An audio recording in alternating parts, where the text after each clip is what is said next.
Hey guys, welcome to my podcast, Coming Clean. I'm your host, Kylie Lewis, and I hope you enjoy this episode. Hey guys, welcome back to Coming Clean. Again, I don't know what episode number this is, but it doesn't really matter. It's in the 80s somewhere, which is crazy to me. I'm in episodes of the 80s. Yeah. I feel like I just started it.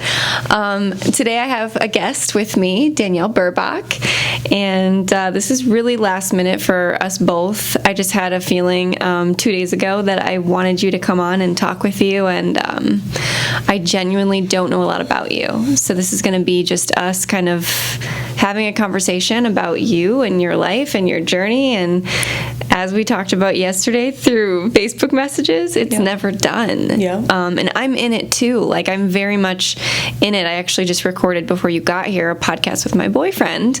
And after we were done, I was like, I'm not putting that out because I just don't like it. Because all it really was me like just dealing with my stuff. And not that that's bad. Like, you can totally do that. I'm not trying to make you nervous of like, we're gonna get rid of this afterward. Wait, you're not my therapist? Okay, because we have chairs like that there too, so you can totally use this as that.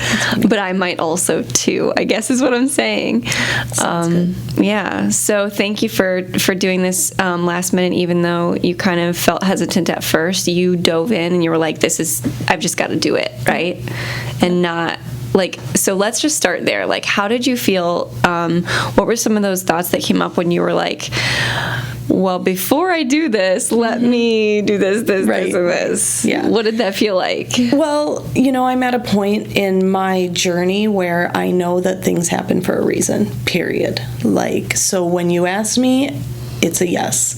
And I've kind of thought all along, I knew that we had a connection. It's been there. It's just been kind of, under the surface waiting to grow. So I knew that this opportunity was going to come up at some point, I knew that we were going to have a chance to connect some more. So the initial response was yes, of course. And then it turned into, who am I? What am I going to talk about? What am I doing? What's my story? I have some other outlets where I share my story and kind of help other people. But this is a little different, so I'm used to sharing one part of my story, but not the whole story. So I've kind of defined myself in one area, and now I'm trying to get the whole picture of me, So like I told you, I was like, I need to read every book tonight. I haven't been doing yoga in like, I don't know how long, because I'm just at a different spot in my journey right now. Yeah. And that's okay. I am okay with that. I've been doing so much work on myself for the past like 2.5 years. I'm at a point now where I've pulled so much in that now I need to apply it. That's really where I'm at.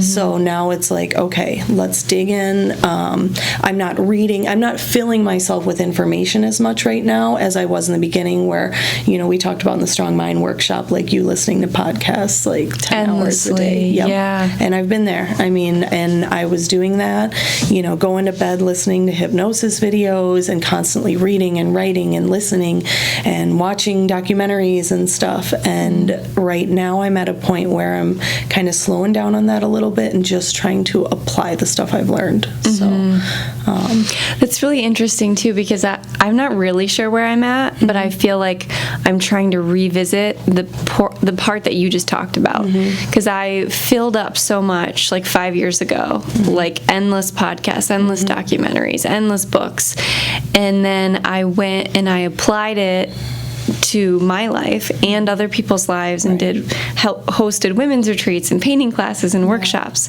And now I feel like I've got to revisit the learning part. Like I have to go back and refill and learn more. And it's such a good example of like the process is never over and it looks different at whatever point you're at, right? It like comes and goes and flows and well, especially for you just coming back from vacation too, but for me it's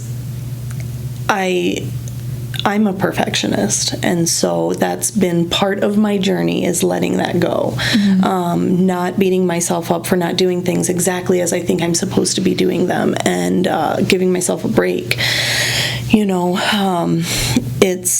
I was going so hard at all this stuff in the beginning that now I'm starting to learn that it's okay to just sit and watch mindless TV for a little bit.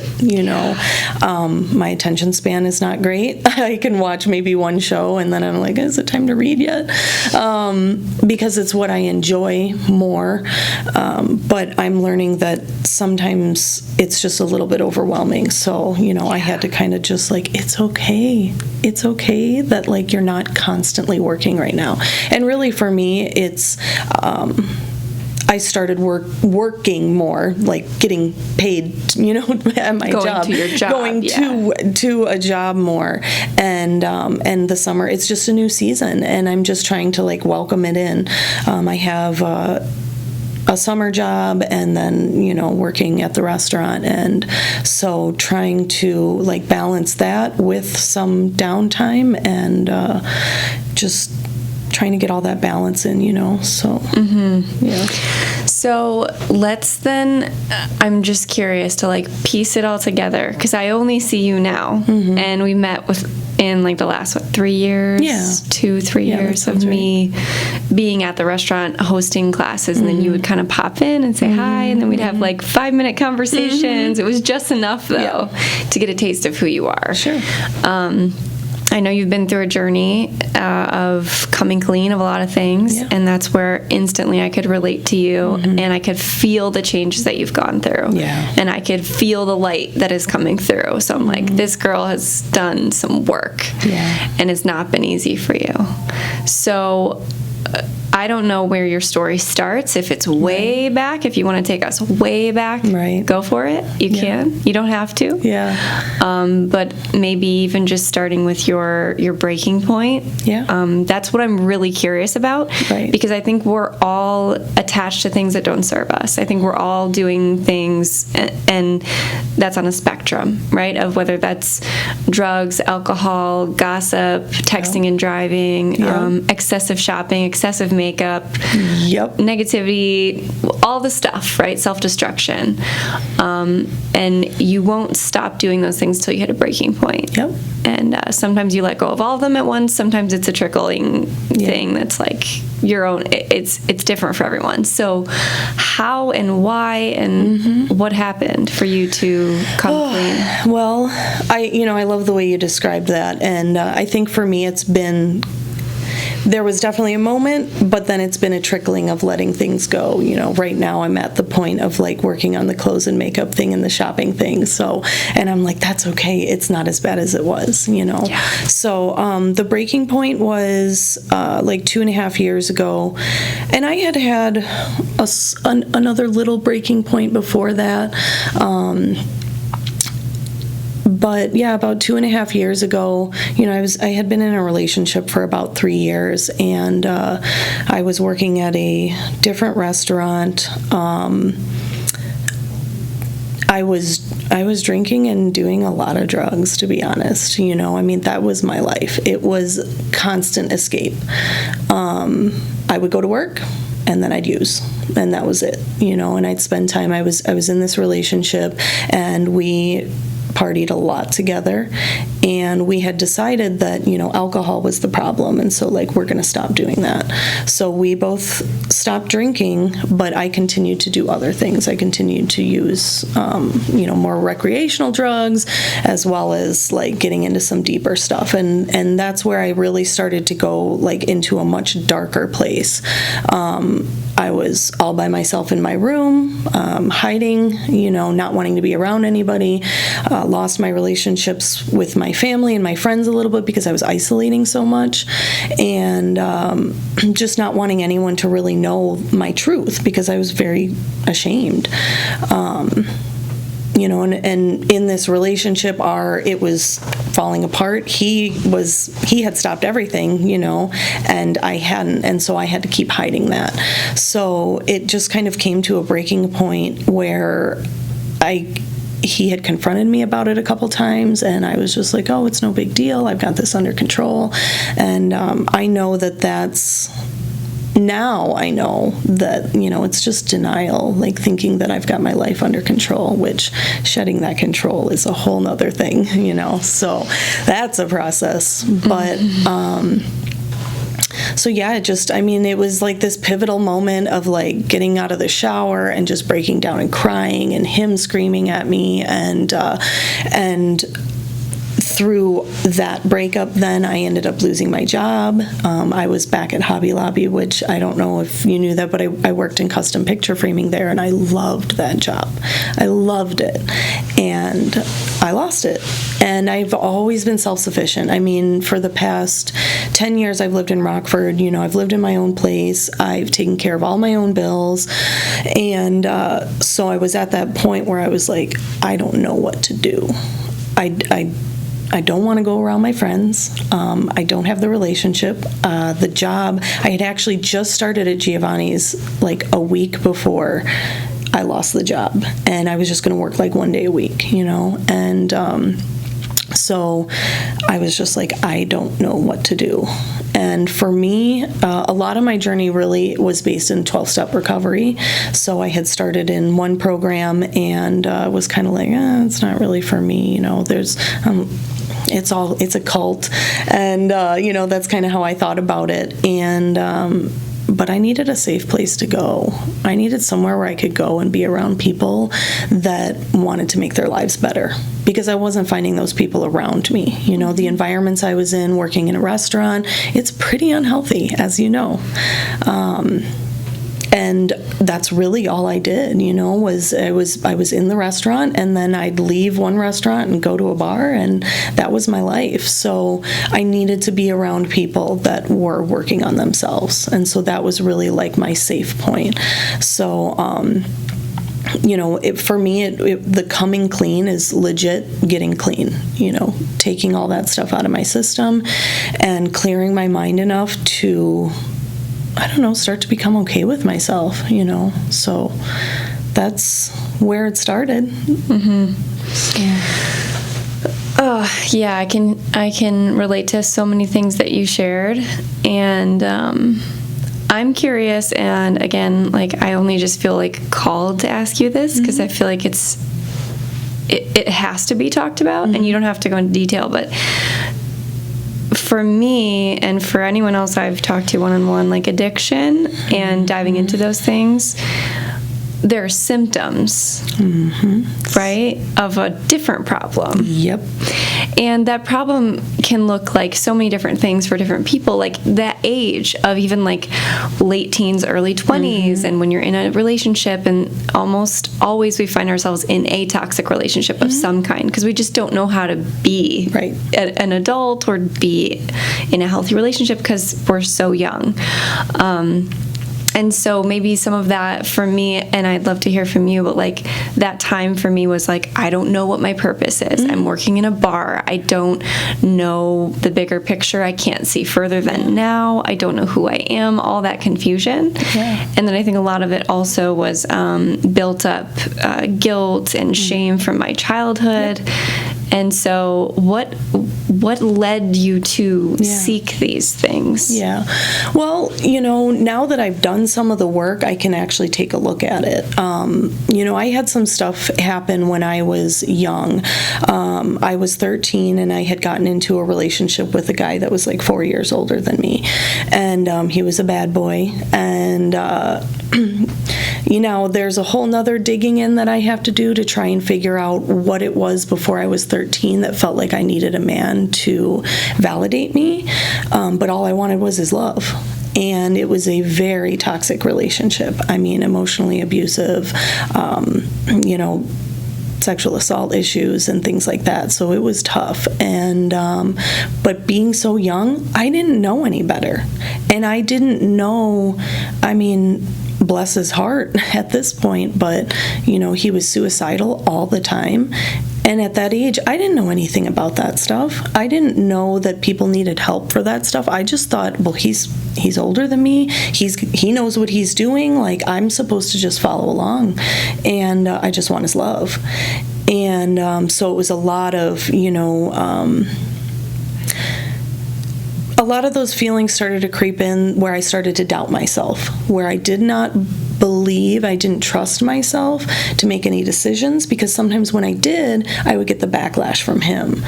And that, how could you do that? Shouldn't you know better? Like, you can't talk to that person, and you can't. And so it just shrunk me down to this little shell of a person. And then to further in that story, I mean, the relationship ended up very tragically. And, we had, like, I had gotten drunk with him for my first time at, like, his cousin's wedding. And I was like, oh, relief. I feel a little bit better because he's not upset and he's in a good mood. And I kind of think this is okay. And so in that relationship, we furthered, tried some things here and there. And I was like, oh, I don't know, but okay, I trust you. Everything was like, I trust you. And, but he was going to leave for the Army. I was like 15. He was going to leave for the Army. He was like 18 at the time. And a week before he left for the Army, he was suicidal. And he had taken like some acid or something and gone out to his family's old farm. And he was going to kill himself, but apparently he like went into the house where this young couple was living, and because he was going to commit suicide, he had a gun on him, so he ended up shooting them. So yeah, and it was I'm still dating him at the time, and didn't know about that happening, but the next morning, we find out that someone had come into our house. And I grew up in a tiny town, like 400 people tiny. So everybody knows everybody, and stuff like that just doesn't happen. I mean, we leave our doors unlocked. We leave the keys in the car. Stuff just doesn't happen like that. But someone had come into our house and cut the phone line, taken the cordless phone. And so my parents had reported that as a police report. And then 2 days later, we find out that these people have been murdered in our hometown. And so in, a couple days and stuff, I spend a little time with him, and I can tell he's scared, but he's always been scared. So that he ended up confessing. And to you?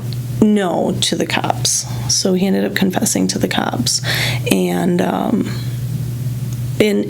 for me, I mean, the things that I went through, the thing is now, like, I blocked it all out.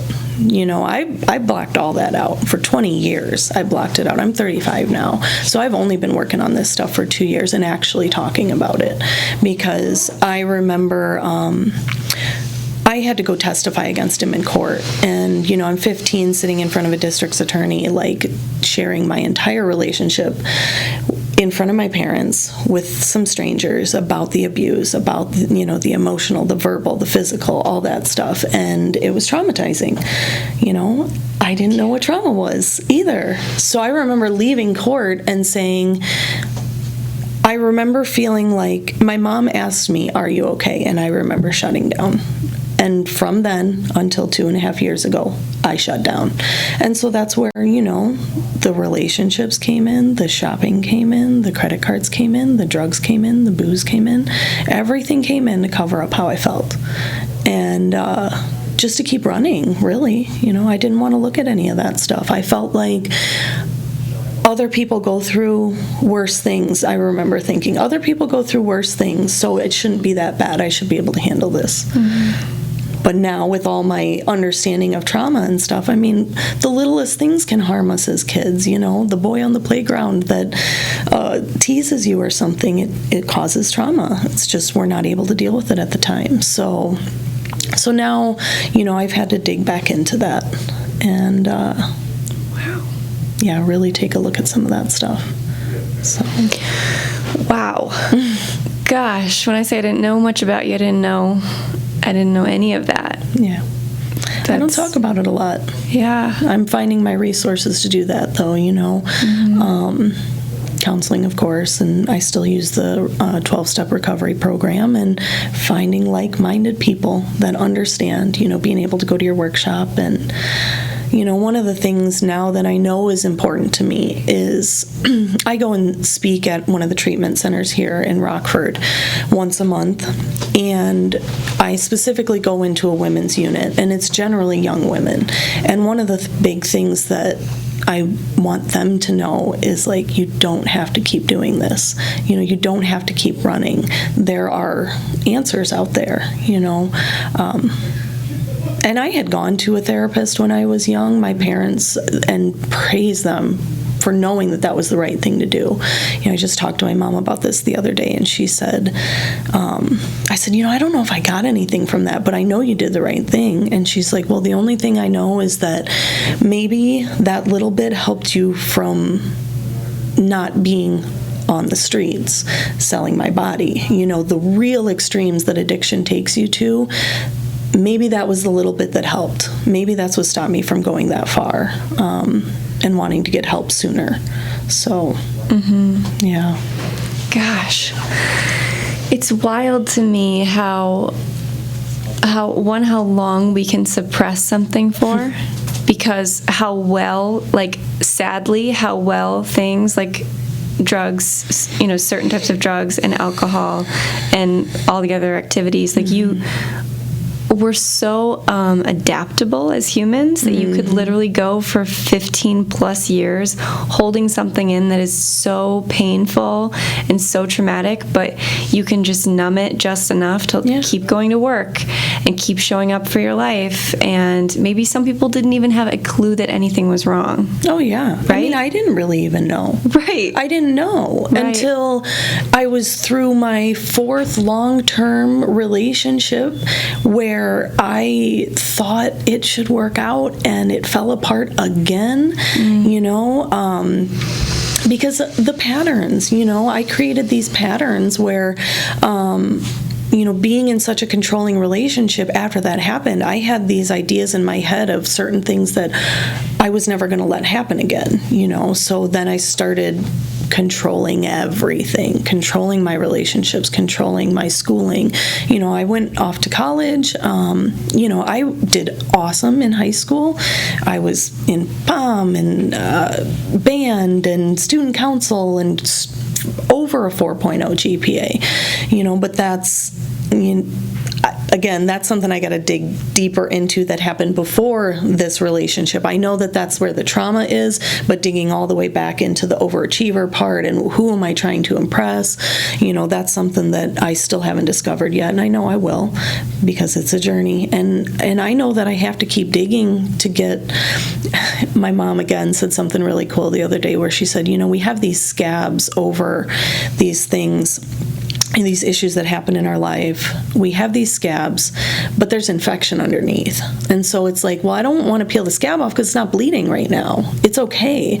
But for it to really heal, we gotta peel it off and dig, and whatever that looks like. For me, it's been building a community, it's been talking, it's been sharing, it's been journaling, writing, listening, counseling. It's everything. I mean, it's my entire future now. Now it's like I actually can look forward to life. Because when you're living in addiction, it's death every day. It's not... And I've said this before, it's not that I never became suicidal, I never wanted to die, but I did not care about living. I did not care about the next day. I had no vision of a future. And today, it's different. Today, I'm like, wow, I'm going to have a future. And at this point, I'm finally at that point in the journey of, self-development and whatnot, that I don't even have to know what it is, and I'm okay with that, That's beautiful. Yeah, I'm super excited about my future.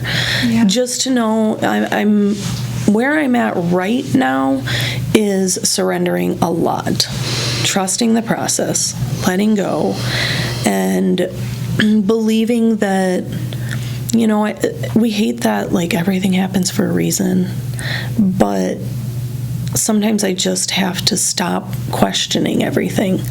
Just go along with it. Mm-hmm. When Kylie asks me to speak, just say yes. There's a reason. And I don't know what the reason is, but it doesn't matter. Yeah. all I can say is, like, I need to hear what you're saying. So that's the reason. Like, it's a plus if anyone listens to this and gets a benefit, which I know for a fact that they will. Yeah. But for me, like, the amount of, I can just, like, it's like a mirror for me. Because although our journeys were different and they happened for different reasons and we maybe leaned on different things, it's so similar. To let go of control and to surrender when you've felt pain in the past is really scary, because you're afraid you're going to feel that way again, and you're afraid that you're going to feel that that chaos, and it can go back. It almost always does go back so far. Like, that idea of healing the inner child is it's so important, because that's where we're coming from when we're scared. It's like a little girl inside is just really, really scared for her life. And I relate it. I mean, I talk about, like, Primal Instinct a lot. You know, it's just like, I mean, we're just animals. Like, I'm a duck, and the tiger came up and bit my butt, and I don't want to see the tiger ever again. You know, like, 'cause I didn't like it. It's very, very primal. And it's crazy because we just develop these behaviors and we don't even know. I mean, some of the stuff now, I mean, being aware of some of my triggers has been a big step in my growth. You know, we talked about this again in that workshop, where it's just, okay, I feel something. And for a long time and now, I still don't know what the feelings are. Like, I can't necessarily name my emotions. It's something I want to get to. Every once in a while, for me, it's always just been anxiety, period. Let's just blanket label it anxiety, because it's that feeling in my gut and in my chest and in my breathing, and it's just a feeling. And I thought that anxiety was something that I had to stop. You know, like, how do I stop this anxiety? But really, anxiety it's an emotion. I'm trying to express. My body's telling me you need to do something. You know, you need to say something. You need to make an action. You need to move. You know, it comes up, like, I think about, you know, my boss said something to me the other day, and I was kind of like, ooh, I didn't like the way she said it, you know, and that small self was triggered, and you know, one part of me is wanting to say some mean things, and the other part of me wants to retreat and never talk to her again. Generally, that's the one I go to. I'm a runner. I'm not a conflict person. I had that, you know, so going forward, I didn't understand that conflict's okay, and being wrong is okay, and saying you're sorry is okay. You know, luckily, I have an awesome boyfriend that's helped me through a lot of that stuff. He's like, can't you just be wrong sometimes? And I'm like, what? No. I didn't realize that it's okay to make mistakes. I thought that if I had all of the knowledge in the world, I would never make a mistake. That everything would go perfectly. I'd never have conflict with another human. I would work all of the right jobs. I would land in all of the right places because I have enough knowledge. I should be able to understand this, but I didn't have the practice. You know, I had to practice, like, letting go. Surrendering, letting other people be. You know, you've been talking about that lately, which is super cool. Just letting other people be who they are. That's been huge, because I'm a bossy person. I'm a controlling person. You know, I didn't realize a lot of the criticism I put on a lot of people. I have this way of speaking, and I don't hear it. But again, thankfully, my boyfriend is the one that's closest enough to me to say, I don't like the way you said that, you know, or in whatever way he brings it up to me. And I'm finally at a point where I can say, okay, let me take a look at that. I'm still going to go, you know, the initial reaction, that's always the first one. That's not the right one. You know, the initial reaction for me for the longest time was, let's go get high. You know, let's go get a drink. So now I have to go, okay, now that that's out of the way, now the initial reactions are, I really don't like this. I want to run away. I want to go hide. But let's just sit and I'll take a look at it. You know, it doesn't have to be done right now. I'll take a look at it. So yeah, that right there, what you just said, I think you said it so well, because that's where the actual work takes place, is in those tiny moments of being emotionally triggered, because that's what the that's what usually initiates the using of whatever. Yep, destructive behavior. Yeah, and the distraction, right? Because someone might be listening to this and go, I don't have an alcohol problem. I don't do drugs. I don't excessively shop or gossip or all those things. Do you have a cell phone? Yep, I was just going to say that. Do you eat food? Yeah. I'm clean of so much shit, but I still have a phone and I still have food. And I use both of those things when I'm not conscious of being triggered and I'm trying to run.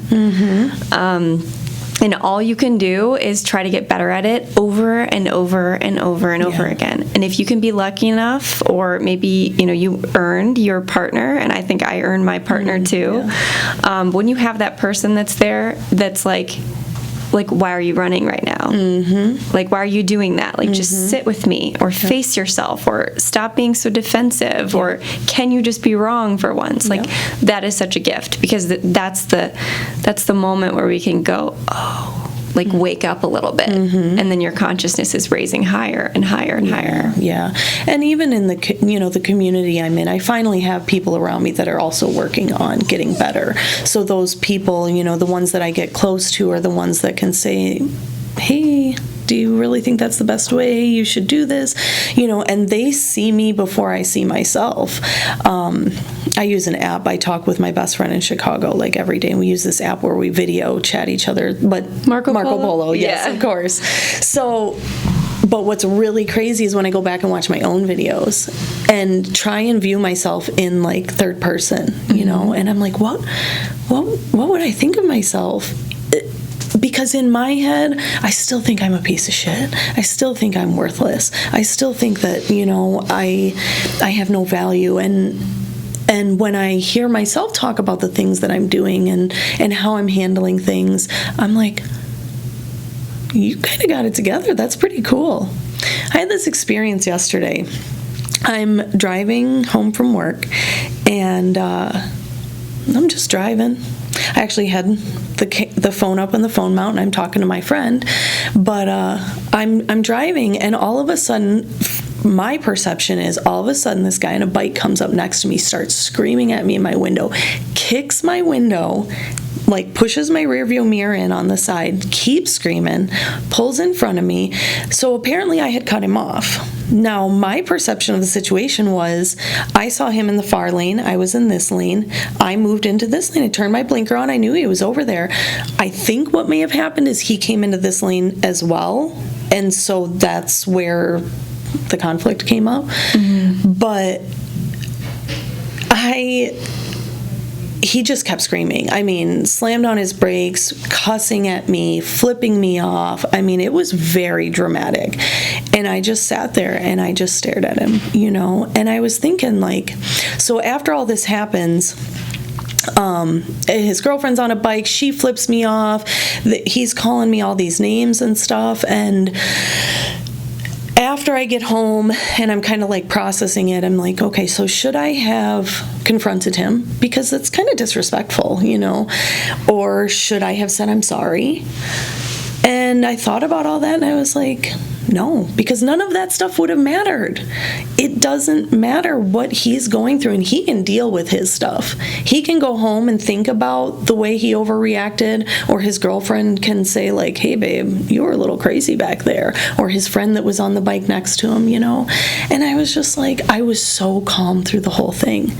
Wow. And I was like, who am I? Before it was, let me take this, let me take that, I can't handle this, I'm bawling. I didn't say a word to him. I just stared at him and let him express himself to me, really. I'll take it. That's fine. I know that I wasn't really in the wrong. I could have maybe been a little more perceptive. Maybe I shouldn't have had the video going. I wasn't watching it, though. I'm watching the road. So I went back and watched the video because I was I was watching the road the whole time. I turned my blinker on. Everything looked right. But that was his shit. And I was that was a really a big moment of growth where I recognized that I'm not taking on everybody else's stuff anymore, because I'm a people pleaser. I don't know how to speak my truth, and that's been a big growth situation in our relationship, my romantic relationship. to be able to say, hey, I need this, or I don't like this, or that's big for me because I've always just done what everybody else does so that I don't have that conflict that I've been avoiding for 20 years. So, and then I end up with resentments, and then I shut myself off, and then I don't like the other person because they're making me this way, and it's just me. I have to say, people aren't mind readers, even the boss, even the friends. It's like I have to say how I feel or what I need at this moment. And that's so hard, especially when you've conditioned yourself not to for so long. Then now, even when you think about doing it, at least for me, like I hesitate, and then I get like butterflies in my stomach, and I'm like, just do it, just do it, just do it. Just say, even if it's the dumbest thing ever. It's like just speaking up in general, which I think is a collective thing too, as women, to just like, or even like, like being a good little girl, like sit down in school. I mean, all of it kind of conditions us to raise your hand after ask to go to the bathroom, like little things like that even is just, it's wild. So I heard you say too, like, it's not like that recognition of not being a victim anymore is huge for coming clean and for really taking control of your life and being excited about life. Because if you're a victim, you can hold on to that forever, and you can blame yourself, you can blame other people. And I think maybe that's where people could get confused. It's like, you can be a victim and blame yourself, because I think a lot of times victimhood sounds like you're blaming the world. I never blamed the world for any of my pain. I blamed me for my pain for so many years. And that caused me to self-destruct. Those are emotions like guilt, like shame, unworthiness. Instead of being angry, I was never angry at anyone. I was so guilty and shameful of myself. And I think when I started to come clean, and I'm curious if you had this experience too, I personally let go of all my drugs, including antidepressants and makeup, all in a week, and my Land Rover. Like, I let it all go. I know. Which I do. Like, I say this all the time. I don't recommend that. I'm not putting that out there as like a prescription for anyone.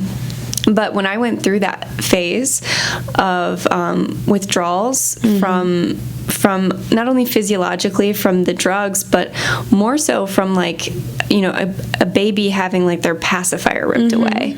I had to actually be with my discomfort. And for the first time in my life, I didn't feel that guilt and shame were at the forefront. I felt anger, and I was like I threw things, and I yelled, and I punched a hole in a door. Like, I was not myself, but for once I was actually expressing my emotions instead of suppressing them. Did you feel that at all? Well, so you're very inspirational in that regard. I'm still on antidepressants, and that's one thing where I wanted to get off them, and I tried to go down, and it was really messy. And at that time, I'm still providing for myself. I still got to be able to go to work, I still got to be able to function, and I was not functioning. So, at the recommendation of my doctor, I wanted to, but I got to talk to the doctor a little bit. So, at her recommendation, she's like, let's just stay here for now. Because I thought, well, I'm going to learn coping skills now. Now I'm not using all of the distraction stuff, so I'm going to learn coping skills, and I've got this. I didn't have it yet. It takes a long time to build coping skills. So, we've stayed on that, but there was a point where I was switching, and I went off, or like down and then up on one for like a week, and I started really speaking, and I was like, this is kind of cool, but it's not something that I'm ready for yet, and I was thinking that as I was coming in here, at being at 2.5 years into my journey, like, at what point could I possibly come off of the prescription meds? And because I'd love to. I'd love to be full enough or strong enough or whatever, but it's not about being weak either. It's not. But I struggle with that because I really, I love like natural, holistic, and it's like I can look at the diet and I can look at all these other things and do the yoga and do that. And honestly, man, I'd love I'd love to throw the job away and throw the antidepressants away and go live in a hut and be a monk, and because that's what I always. But I'm a black and white thinker. It's like I'm this, but how can I go to zero now and everything's going to be okay? Well, I have to realize that. That's still me desiring something to make me feel better. I still think if I do this thing, then I'm going to feel better. No, I'm just going to feel better right now. I'm just going to be okay with the way I am right now and be okay with where I'm at. And maybe that's something I can look at down the road, And maybe it's tomorrow. Maybe it's 10 years from now. I don't know. But it will be something that I look at. And as far as, expressing feelings and whatnot, I know that you touched on something about, it made me think about how the victim thing. So the stuff that happened back then, I was a victim then. But all of the behaviors I did from then until now, that's me. I just keep acting out on the same behaviors. That's me not getting the lesson. And so once I took the drugs away, I was able to start seeing the lessons and go, oh, maybe you should change. Maybe this isn't working out because of something you're doing. Maybe you're losing the job. Maybe you're losing the boyfriend because of something you're doing. So, but I couldn't see that because although I felt like a piece of crap, I still was blaming the world for my problems. It was my boss was to this and the boyfriend is to this. And so now it's like I'm not a victim. Now I'm a volunteer. If I keep doing the same thing, that's insanity, right? Mm-hmm. So are you going to do something about it? It's hard in the moment, though. Yeah. And it's hard to continue with it sometimes. Like, for me, I need quiet time.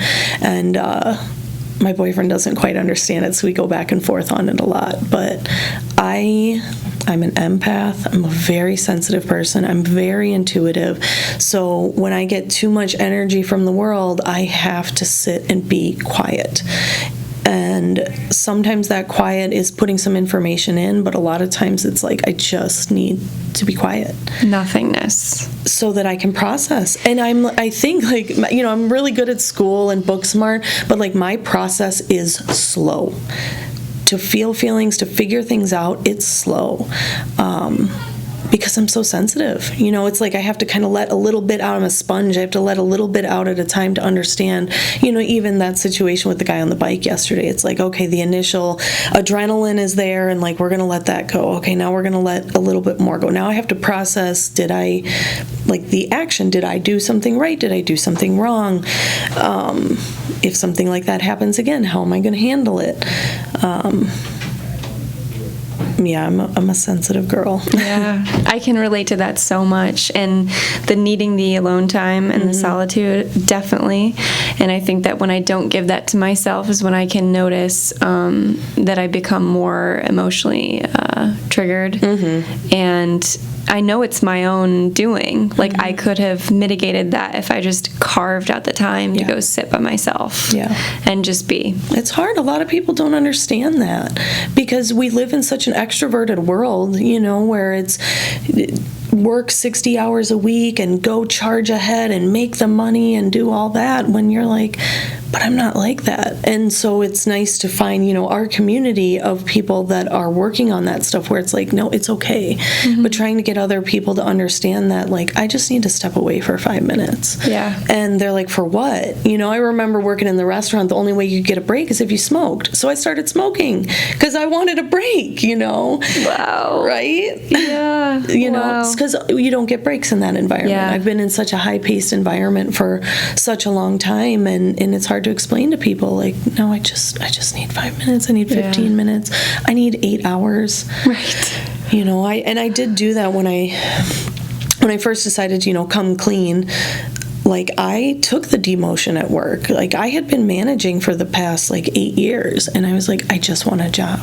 I just want to come in and work and go home. I don't want the stress because I can't handle it right now. So I think that I'm fairly self-aware in that area where I recognized that putting me first, putting my recovery first, putting all that was the priority. And right now I'm at that point where I'm like, okay, let's I took on a different position because I wanted to test that. I wanted to test myself to build a little more confidence to see that I can do other things, because I would love to throw my job away and be a full-time artist too, you know, and see where it goes. Yeah. Like that's in there. But I threw the paint away like 10 years ago because I got so lost in addiction and running. I lost myself. And it's something like the art and whatnot. It's something that's sitting on like a back burner, and I'm like, I know you're there. We're getting there. We're getting there. It's just my time right now is more verbal, I guess. It's more about writing and hearing and getting some words in. Yeah. Because I actually did my senior thesis in college on drugs, basically. Like, I was on drugs, but also, like, it was about, like, mystical experiences through transcendental states of, like, psychoactive chemicals, taking ayahuasca and acid and things like that. And I related it to how viewing art and making art is also a transcendental experience. Wow. I'd love to read this. Oh, it's wild. It's really good, but that's something where now that I'm, like, clean and I'm, like, drugs are bad, I'm trying to find where I go back to my art. Like, is it about that? Because that's where I left off. Am I still making, transcendental art? Or now where is it? Am I just crafting and stuff? So that's stuff that I just don't know. Oh, that's so interesting. And that's got to be so complicated, especially because, like you said, like myself, and I think like many other human minds, it's black or white. It seems like it has to be one or the other. And I don't think that that's necessarily true, but it's going to be a journey in and of itself to figure out your way back to that, while still honoring your new sense of purity. And I've dealt with that too. I mean, I would say I still am in some ways with the art, because like you said, so you're an artist, I'm an artist. I haven't painted really my own work consistently for 3 years, maybe 4 years. So, because I haven't had a space, and you have to have, this is my painting, which I did in the garage just for this set. But even painting this was such a struggle for me. Like, I was like, what am I making? And I don't want anyone to see this. This is going to be my backdrop for my podcast. Like, this isn't me. This isn't my work. But it is what it is. Like, it serves a purpose. But I tend to, and I think in the past I did, like, romanticize creating art. Like, I had to, it was almost like, I would light candles and like no one can talk to me. Apple and cinnamon candle. That was like my fave. Yeah. So then you create this thing and you put it on a pedestal, which you can create then a beautiful flow state experience, which I think that's what we're trying to achieve. But I'm also curious about that too, which we could do a whole nother podcast on. Like, that's a drug and it's not necessarily harmful. But an addiction is anything that you continue to do if it's hurting you. So if for some reason you start to disconnect from life, or nothing's ever good enough because you can't hit this flow state, or like Oprah talked about, Michael Jackson was constantly chasing Thriller after he created Thriller, because you get this high that you then, like, you want that high again. And I think part of me distanced myself from my art because I don't want to have an unhealthy relationship with it. So then it's like, I don't want to touch it at all, because then I'm gonna be so hard on myself. But when I was coming clean, and as I continued to do so, I was very much in my pain and my art simultaneously. So I used it as a form of healing, because it was a space where I could go in and create something with my own hands, judge myself really hard, cry a lot, and then continue to paint. So I could push through it and like you said, build confidence to go to afterward go, people might look at this, like, for instance, my portraits I did for my first art show, which was at Giovanni's. Some of my hardest work, my best work, and I look at it and just see all the pain that I went through to get this beautiful outcome. And I'm the only one that knows what that felt like. So it's really intimate for you. And I look forward to you revisiting that someday. For sure. I know that it's there, and everybody that knows me is like, maybe you should. I'm like, I know. Yeah. It's just, and like I said, I'm just slow. My process is slow. And that's why I feel relief in knowing that I can have these things that are like the next step. They're sitting there right now on the shelf, being like waiting to be worked on, talking about the stuff before the 13. That's on the shelf. We're going to get there, getting to making art. I've been doing craft stuff. I make things for other people. My niece, she's got it good because every time there's a holiday, I make something for her. I've made ornaments. That stuff, because it's not serious. Right. And it's not mine. It's just design. I can take something and work with it. And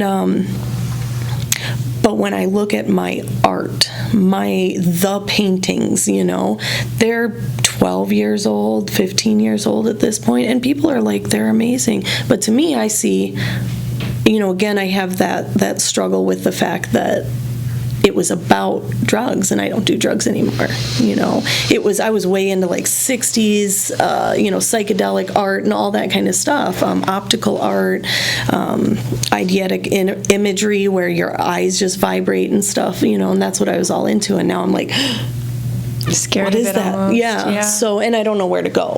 I don't know where to go next. I don't know if it's just throwing some paint on a piece of paper and saying that's art. I just made a little box the other day. Like, I bought it at the thrift store and I just painted some symbols on it.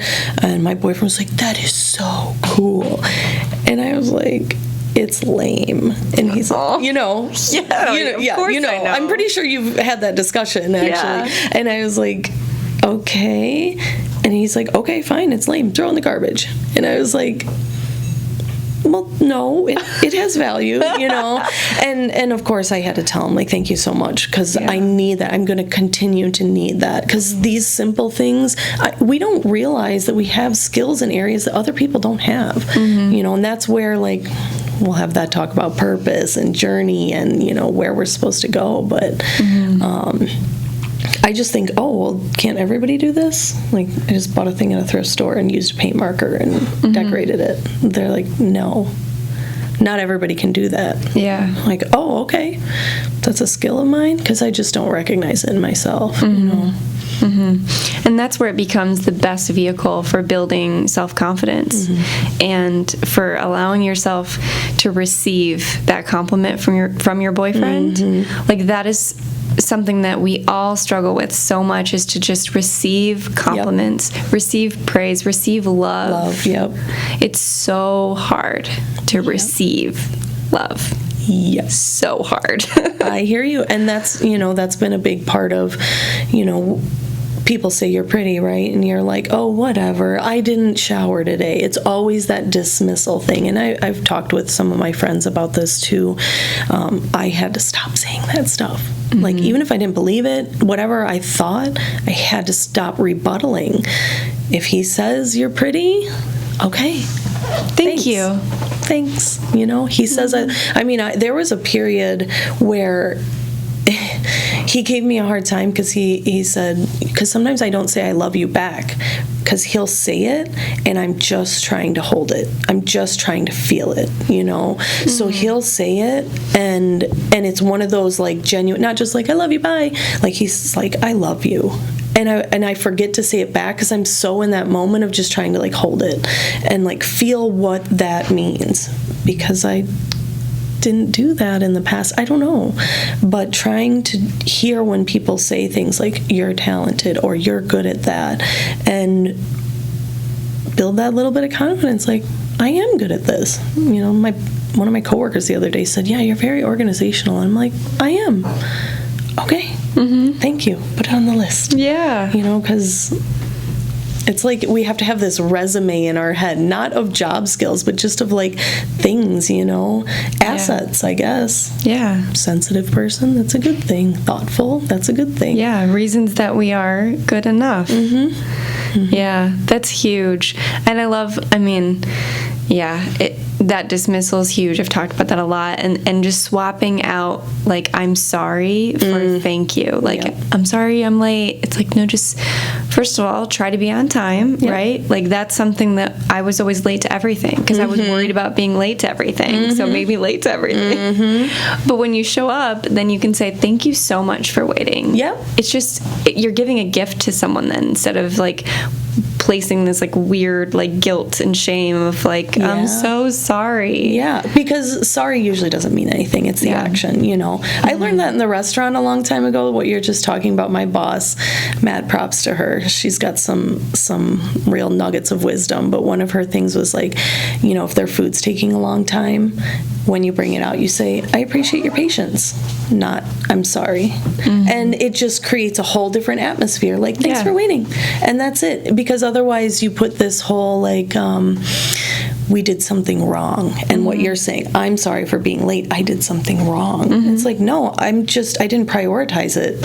Yeah. And you can own up to it. Yep. And then you can also say thank you. Yep. And if I didn't prioritize it, I'll either take a look at it, and maybe I will next time, or maybe it's just not that important to me. So, and not to be a jerk, but, you know, like, sometimes I'm learning that it's okay sometimes to, like, not beat myself up about everything, you know, every mistake and every time I'm late, or God, I can't think of any other examples at the moment, but just that it's okay. I didn't prioritize it. Like, I'll try harder next time.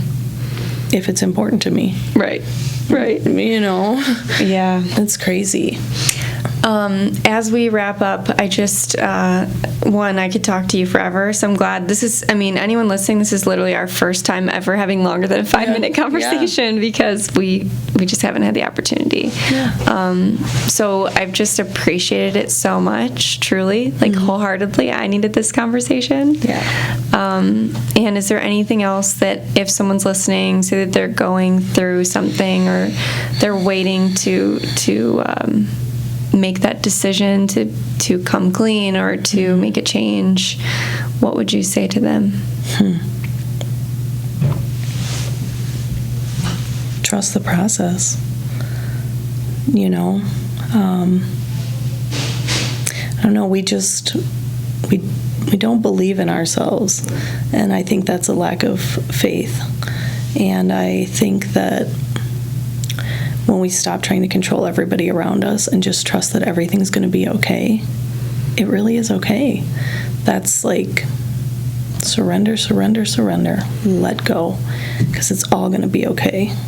Now, that doesn't mean don't take action, but man, the obsession in, you know, my head, it's overwhelming. So, like, sometimes I just got to let stuff go. All the time, I mean, not sometimes, but just trust you're on the right path. Even if this is the first podcast you've ever heard or the first video you've ever watched, you know, I think about, like, back when we met and, you know, idolizing you because, again, like, I'm an artist, but I was struggling then. And I'm like, she's doing painting classes. I want to do painting classes. And that could be part of my story. That's good that I want that. Maybe that'll be part of my story. But that doesn't mean I have to freak out about it right now today. Like, it'll happen. Just keep it there. Keep moving. Keep it moving. So, I love that. I love that. Yeah. And I love you. I love you too. Thank you so much. Yeah, we could talk forever. Yes. Well, we will. Maybe off camera, maybe on, maybe both. Yeah. I'm going to have to go home and close my eyes for 30 minutes and it's a lot. It's a lot. Yeah. And just so you know, everyone questions themselves after this, including myself. Oh, yeah. They always text me and say, like, I don't know what I said. Was it okay? Can you edit it? Right. Well, I know that we went all over the place. We went here and then over here. So, It's all good. Edit it. No. It's all good. And it's exactly as it should be. Yeah, exactly. So thank you. There's nothing serious going on here? There's nothing serious. All right. Thank you for the reminder. Yeah. And thank you guys for watching and listening, and we'll see you next time on Coming Clean. Hey guys, thank you so much for watching this episode. I really appreciate you taking the time out of your busy life to hang out with me and my guest. I hope you enjoyed it, and if you did, please feel free to share it with a friend, anyone who you think could benefit from this conversation, and also send me a message or a comment or an email wherever you find me. Connect with me and let me know, why did you enjoy this episode? Did you have any aha moments? Were there any times where you heard us say something that you didn't even think about before? Just let me know so that I know that you're listening, and I just really appreciate your feedback. So I look forward to talking to you all next time. Thanks again. Bye.